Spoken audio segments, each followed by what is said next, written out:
So I've talked a lot on the channel about using the hospital, using the local services and whatnot. And today I have to use the services because I've been bitten by a dog. And the dog could be rabid. It was a little puppy that was hanging out at the side of our house. I could hear it crying and the other dogs were attacking it. So I shooed them all away and picked her up. And then she bit me on the finger. And she looks kind of a mess. And you just never know. So we're going to go now and just see what would be the waiting time, what would be the process of getting this rabies jab, and how much will it cost. So I'm not taking my passport with me because I have a pink ID, which is a little bit like a Thai ID, but it's not. And I also have my Thai driving license. So both of those can be used as form of IDs. I'm going to a local hospital. We've got the buffalo coming past here and the farmers. So let's go and see. So as you can see, the waiting room is, there's nobody here. It's always like this. They've just refurbished this place actually. So there's nobody here. And very quiet. I'm going to be counting the time it takes to actually see the doctor and get the rabies injection, the shot. Which I think has to be done near the site of where you are cut or scratched or bitten. So, it's on the little thing here. I don't know if you can actually see it on the camera. It may seem small, but for rabies, you need to get the shot. Even if it's a small scratch, you need to get it. So, and I don't know if I've had it years ago. I can't remember. I think it lasts for about 2 years. Don't quote me on that, but I don't think it hurts to have another one. My So the question is, เคยแพ้ยา เคยแพ้ยา Ya is for medicine in this context. เคยแพ้ react. Pair is to react badly, to have an allergic reaction. And เคย is have you ever. เคยแพ้ยา Have you ever had an allergic reaction to medicine? And the answer is, in my case, ไม่เคย. Mine is no, and Curry is no, I've never. So now this is a self-service thing for checking your blood pressure. Before a nurse would do this, but they have a machine doing it now. Basically just press the start button. It's going to give me a reading. Also seems to have a temperature checker on here. And then the scale is just here in order to check my height. Formerly it was done by the nurse, but now clearly it's done by yourself. I think it's showing the blood pressure.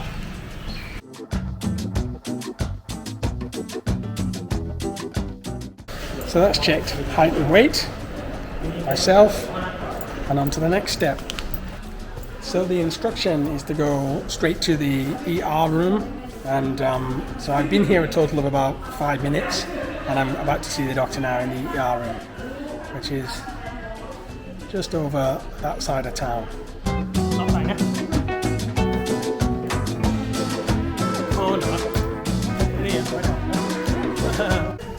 So here I'm actually just paying now. It's taken about 7 minutes to get 2 injections in each side.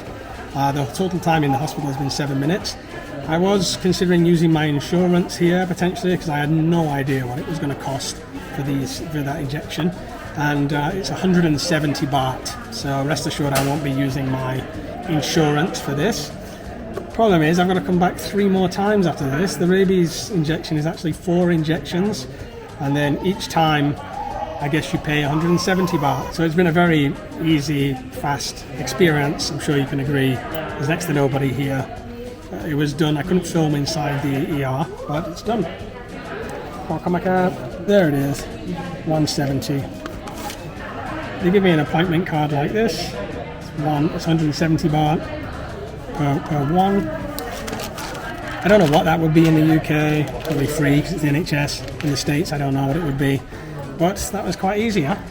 So the reason I do stress the access to medical stuff here, of course you're not going to have, like in the local hospital like this, you're not going to have like world-class chemotherapy or like complex surgery and stuff like that. You have to go to the main city.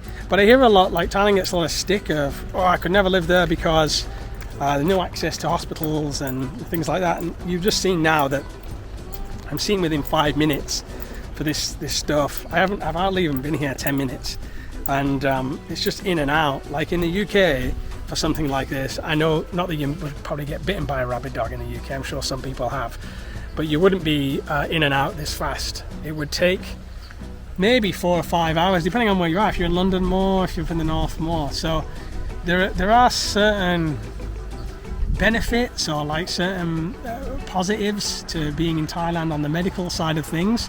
I'm not saying the healthcare is better, but I can tell you it's faster and it's pretty damn cheap. 170 baht. Now the other funny thing that I found out was that I'm the 4th person today to come in for the rabies shot because a dog bit them. The 4th person today, guys. I was like, oh, do you see this a lot? They're like, yeah. We've seen 3 before you today. So I thought that was absolutely shocking. And what a beautiful day it is, guys. No waiting in a bloody waiting room. Now I can enjoy the sun and the trees. I'll be back from my other jabs. I won't be bringing you guys because it's just the same but different. I'll come in, get the jabs over the next 4 days, and hopefully then all is well and I get no reaction to this vaccine. I think it's important to mention with the hospitals in rural Thailand, don't worry about living rural. There are some advantages. Like, alright, if you're in the city, there's access to better technology and whatnot. But the queues in the Bangkok hospitals, they're crazy because it's a highly populated city. Whereas in the rural areas, the queues are not massive. The queues are small. And then you may say, oh yeah, but hospitals are underfunded and they don't have what you need.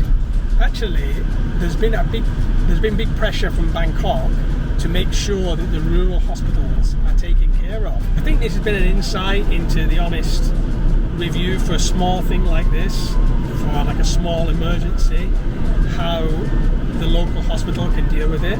And well, I couldn't find the pup because I still want to help it, but it seems to have gone. Looked quite ratty. I will find it.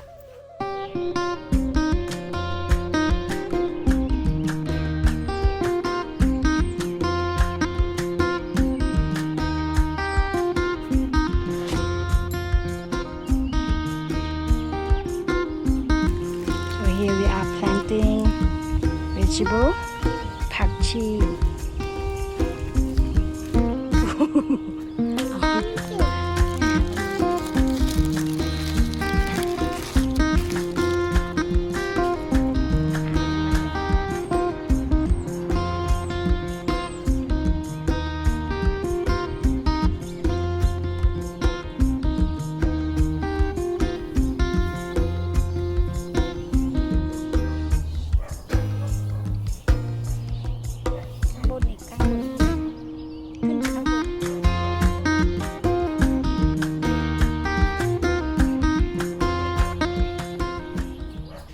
So we got a new arrival today. It is the SSO2, we call Sacred Sacrament number 2, or Trichoceros bridgesii, crossed with a Helen.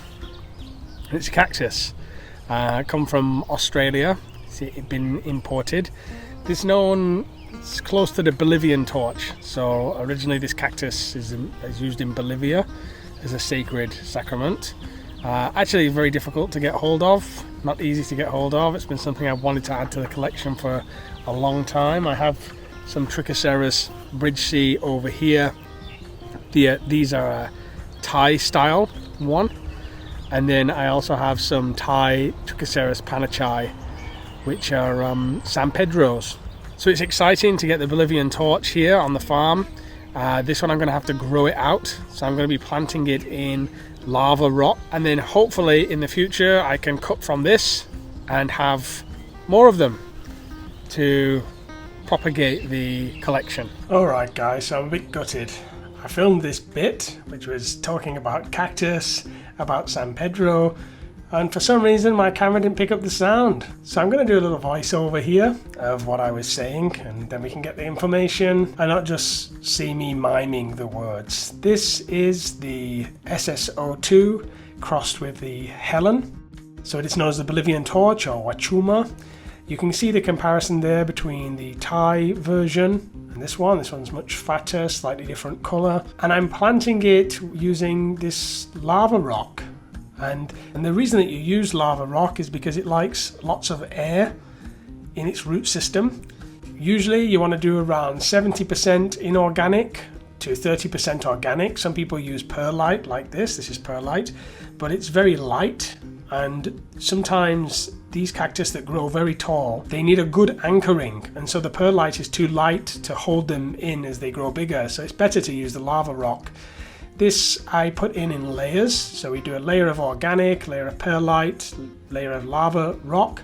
The only reason I had the perlite is because I have a limited amount of lava rock, so I want to thicken out the inorganic material along with the organic material. So I'd say this is about a 70-30 mix, inorganic with organic. And what I'm doing here is I'm just putting pure lava rock around the cactus, and that's because it's a new cactus and I don't want it to get wet. So it has an area there in the middle where it's just pure lava rock. There's going to be no dirt touching it and no wet getting to it, because then it may rot. Usually you would probably leave this upright for a week or so before you planted it. You're certainly going to leave it dry. We're not going to water it yet. But instead of doing that, instead of leaving it upright for a week just outside of the pot, I plant it in already dry lava rock there in the center. So it's going to stay dry. So Otis is coming checking in while I repot my Thai San Pedro using the lava rock and then gravel. This here we call lava rock. Why? Comes from lava. Comes from the volcano. Yeah. And the cactus love to put their roots in it, and they love to grow in it because it lets lots of oxygen and air inside. What did white rock eat? That's called perlite. Perlite? Yeah, a little white rock, isn't it? And so that's all of them now repotted, and we're going to be waiting for growing these, taking cuttings from them. I already have a lot of cuttings ready to plant now, so as I'm propagating this species within Thailand.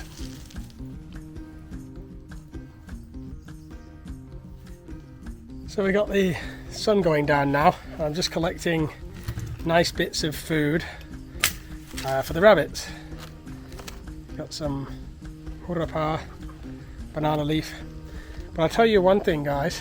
One of the less spoken about threats to your garden, not just your vegetables, but your garden, is swarms. See this? Banana leaf has been eaten. And the swarms are coming through. These are swarms of like little grey beetles. They're coming doing this. And they'll kind of eat through everything, and they come through and there's nothing you can do to stop them. Like you're not going to spray all of your garden with pesticides to stop them from eating it. Just talking about the insects coming, they come in swarms and they eat everything.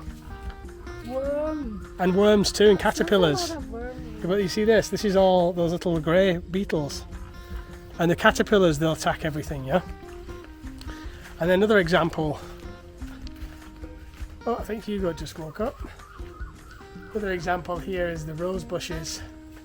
Lots of little holes that they just eat through the roses. So, without living here a long time, you just won't know about this. And there's nothing you can do. You can't pesticide it. You can't pesticide everything, nor would you want to. And even the more herbal pesticides, they don't work. Here's an example of our more specialist plant that was just eaten through by caterpillars. And that's it. I mean, they'll eat for everything, guys. Like, they eat for everything. See if I can show you one of these little beetles that they come at night time here. Here's one. This is the culprit.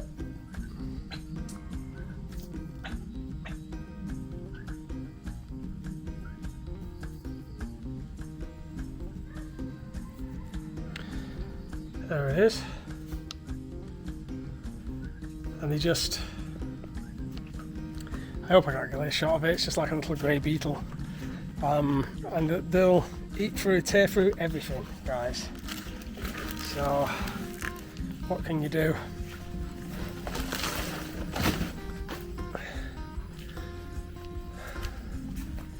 surprise, surprise, rabbits have had more babies.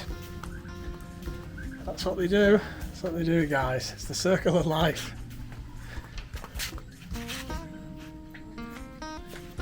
What happened, kid? What happened? Are you alright?